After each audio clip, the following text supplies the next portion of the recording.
Looking now outside our local weather cams from all of our sponsors, we saw some rain and thunderstorm activity earlier today, but for the past few hours we have been in a bit of a lull. Many of us just seeing cloud cover right now and even seeing some peaks of sun. And you may be thinking, well, I thought we were going to have some severe weather today. We are, and this was anticipated to see this lull period this afternoon, but we are not close to being out of the woods with this system yet. This is going to continue to dominate our weather for the rest of this week, all the way into Friday. It's not until this weekend that we finally move away from this system. So for today and tomorrow, we remain on the front end of it. Wednesday through Friday, we're on the back end of it, and each is going to carry its own issues.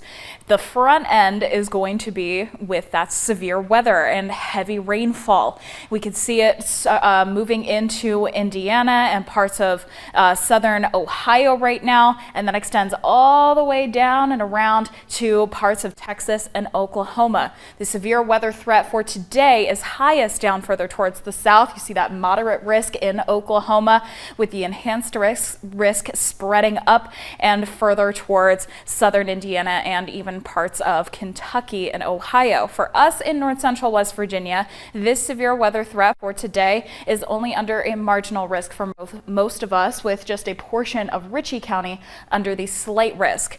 The marginal risk means there is isolated chances of strong to severe storms. We could be seeing, we'll definitely be seeing the heavy rainfall, and we've got the potential for some damaging winds, isolated instances, and some small hail as well.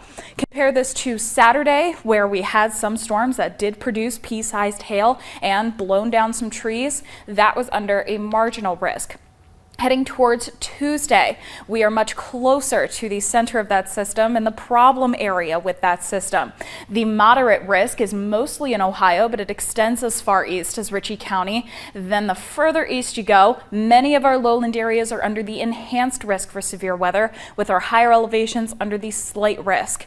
Now, the higher you get in those risks, the more likely it is for those storms to be widespread, to be long-lived, long in duration, and our chances for damaging winds become much more likely, and the chance for hail to become even larger is a lot more likely. In this moderate risk, tornadoes are likely to form. It might not get far enough east to affect us in terms of tornado activity, but the atmosphere over our area will still be ripe for that rotation to form, so a tornado can't be entirely ruled out. A flood watch is already in effect and will remain in effect through 10 p.m. tomorrow. Main issue going to be flash flooding, because when we are seeing rain, it is coming down very heavy. So for the next couple of hours, we'll continue to stay in this lull period, but by about 10, 11 o'clock tonight, those scattered showers and storms will start to pop back up. And this will continue in a scattered fashion into tomorrow morning and into tomorrow afternoon. There are still going to be some lull periods here and there,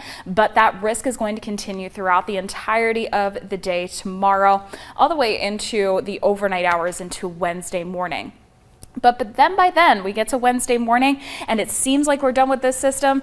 That's when we start to feel the effects of the back end of the system. So scattered rain showers are going to come in with northwesterly pull from the Great Lakes, pulling in more moisture. That northwesterly flow is going to be pulling in cooler air as well. So it transitions that precipitation in the higher elevations first, from rain to snow. Even the lowlands, Thursday morning and Friday morning, likely to get some of that wintry mix as well.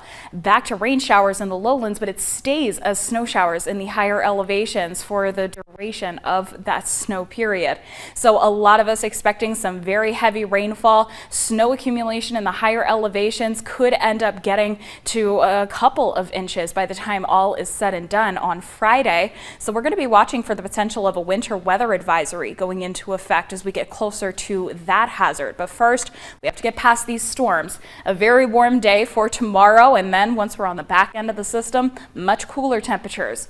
By next weekend, we clear out of that system and our temperatures will start to regulate again.